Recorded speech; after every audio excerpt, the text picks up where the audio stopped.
Nah, jadi memang tadi itu cerita tentang KM 50 ini, kalau tadi sempat diungkap bahwa ini ada keterlibatan dari Badan Intelijen Negara kita, ya memang iya, karena saya itu mengalami 2 kali peristiwa yang melibatkan langsung Badan Intelijen Negara, ya, dan itu operasi pembunuhan. Satu itu peristiwa Munir Talib, ya, itu sahabat saya, waktu itu masih sama-sama di LSM, itu meninggalnya juga tanggal 7 September 2004 itu. Munir Talib itu dibunuhnya begitu, ya. Sementara KM 50 7 Desember 2020. Jadi sama-sama tanggal 7 nih. Ini dan semua pembunuhan atau peristiwa yang penghilangan nyawa yang tidak terungkap dengan tuntas itu biasanya melibatkan aparat negara. Ya, dalam peristiwa Munir saya ikut juga jadi tim penyelidiknya. Waktu itu yang bentuk timnya itu adalah SBY, waktu itu presidennya. Kita bekerja dan memang ternyata ada tangan-tangan dari oknum-oknum intelijen. Nah, juga begitu di KM 50 ini sebetulnya motifnya, kalau Munir kan juga motifnya motif politik sebetulnya ya. Nah, ini juga motifnya motif politik sebetulnya. Di buku ini memang kita tampilkan ya catatan-catatan awal. Bukti motif politiknya itu adalah misalnya ini ada sengaja memang di halaman, nanti kalau ada buku itu sudah dibagi ya di halaman 19, ini sayangnya belum dicetak lagi ulang ya, kita harapkan ini bisa dicetak ulang lagi. Di halaman 19 ini ada dari PLT Kabinda DKI Jakarta, ini tulisannya begitu langsung. Ini kita dapat dari mana? Ini kita dapatkan peristiwanya pada Jumat malam Sabtu itu, pada saat penangkapan agen-agen yang memantau di Megamendung. Ini dari handphone dan dari komputernya, dia bawa laptop tuh. Jadi tadi yang dikatakan oleh KEM tadi ya, Kang Edi Mulyadi tadi ya. Jadi ada drone tadi, kemudian pengawalan di anak-anak yang ngawal di Megamendung, menyergap pada saat drone-nya tutup, drone turun, disergap kan ketahuan bego sebetulnya. Pakai drone-drone itu sebetulnya gampang itu, disergapnya itu. Karena kita tunggu aja dia di mana turun, situ orangnya pengendalinya. Langsung diambil, begitu dibawa ke pos, semua data HP dan data di dalam laptop mereka itu diambil sama anak-anak kita. Nah, inilah kemudian kita dapatkan. Saya ambil contoh ya. Ini laporan nih. Laporan dari PLT Kabinda DKI, tembusan. Yang terhormat 1 deputi, 2 kabin, Deputi 9 Kabin, Direktur 21, Direktur 22. Halamannya Pak? Itu beda, yang ini beda. Yang halaman 19, kalau di buku halaman 19. Halaman 19, coba. Buku halaman 19.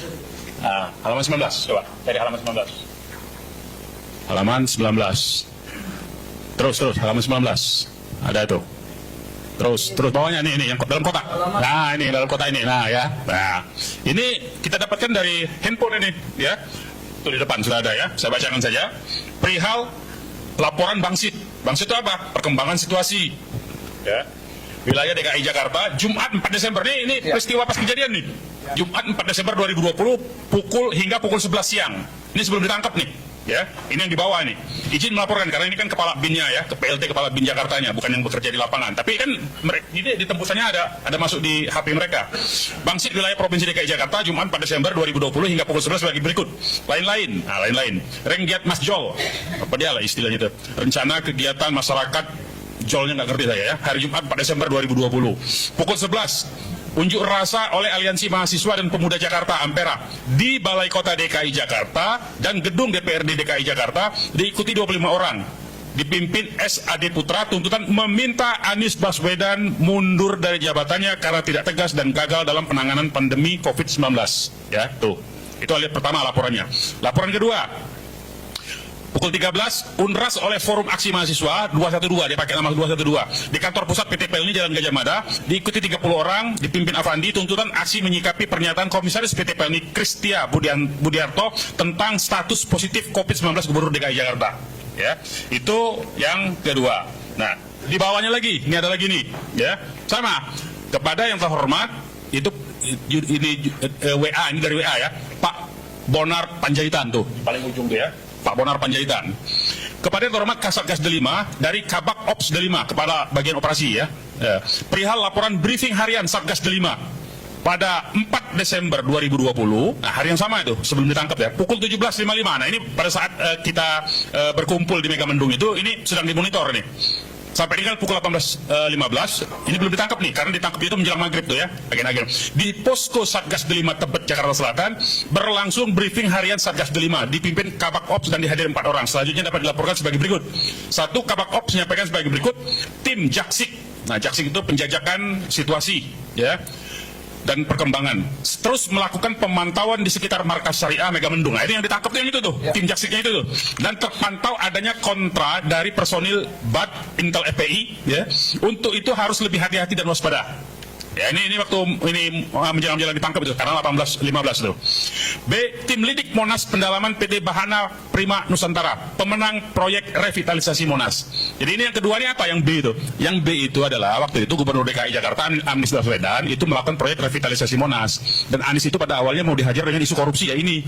Sebelum isu korupsi formula itu, formula pembangunan formula di Ancol itu ya. Nah, kemudian tim propaganda. Nah, jadi mereka punya tim propaganda. Produk propaganda konten hari ini 6 video. Mereka produksi itu. Makanya jangan sembarang-sembarang tuh. Yang beredar hari ini banyak-banyak video dari produksi mereka juga itu, ya. 6 video dan 11 meme. Tuh bayangkan tuh hari itu aja 6 video dan 11 meme tuh dia keluarkan tuh tim propaganda. Bertema pengakuan MRS. Tuh. Habib Rizik yang dimaksud ini ya. Positif COVID-19 dan Anies yang korbankan anak buahnya guna pertahankan jabatan. Jadi memang yang diincar itu waktu itu adalah motifnya motif politik. Ini kan tahun 2020. WA ini, data ini. Ini balas dendam, mereka masih tidak terima. Tahun 2017 itu Anies kalah dalam Pilkada DKI. Ahok kalah dalam Pilkada DKI. Anies yang menang, yang kita dukung waktu itu. Nah, mereka masih tidak terima. Jadi terus-menerus mereka melakukan upaya untuk balas dendam itu sebetulnya. Dan mereka menganggap umat Islam itu ancaman. Ternyata kalau umat Islam itu bersatu, bisa mengalahkan mereka. Padahal kan duitnya banyak sekali itu. Mereka disokong oleh taipan-taipan yang sampai sekarang masih berkuasa itu. Nah, itu yang mereka khawatir kalau umat Islam ini bersatu. Jadi karena itu mereka terus-terusan selama periode antara 2014 sampai dengan 2024 itu terus-terusan harus menghancurkan kekuatan dari umat Islam. Jangan sampai umat Islam itu bersatu. Makanya diadu terus dengan meme-meme, dengan video-video macam-macam. Nah, jadi itu pekerjaan-pekerjaan itu. Dan waktu itu kebetulan kepala BIN-nya polisi, ya. Jenderal polisi, jenderal bintang 4 polisi. Jadi dialah, dan kita mendapatkan di buku ini sudah kita ungkap tuntas ya di buku ini bahwa yang memerintahkan BIN itu operasi langsung presiden pada saat itu. Presidennya adalah Jokowi waktu itu. Ya. Memerintahkan untuk pites saja itu. Habib Rizik pites saja, Anies pites saja. Nah, itu motifnya itu. Makanya kepala BIN dengan percaya diri mengeluarkan melaksanakan operasi Delima ini sebetulnya. Ya, ini sebetulnya kode-kode mereka semua. Itu yang pertama. Jadi dengan kondisi seperti itu, misalnya tadi disebutkan oleh Kang Edi Mulyadi tadi ya, soal apa Komnas HAM. Komnas HAM itu ditanya pada saat turun dari lift dari lantai pemeriksaan, kita tanya, dia mengakui, ini kalau masih polisi kita masih berani panggil, tapi kalau udah badan intelijen kita nggak berani. Dia aja udah ngomong begitu. Komnas HAM, makanya kasus itu tidak diungkap. Makanya tadi kata Kang Edi Mulyadi, kenapa Komnas HAM tidak tuntas ya? Karena dia takut memang untuk menuntaskan bahwa menyebut bahwa itu adalah keterlibatan dari Badan Intelijen Negara pada waktu itu. Langsung itu, oknum-oknumnya langsung dari pucuk pimpinannya ya, kepala BIN-nya pada saat itu. Nah, jadi banyak sekali sebetulnya informasi-informasi yang disesatkan. Nah, sekarang peran Kapolda pada saat itu dengan Pangdam Jaya pada saat itu apa?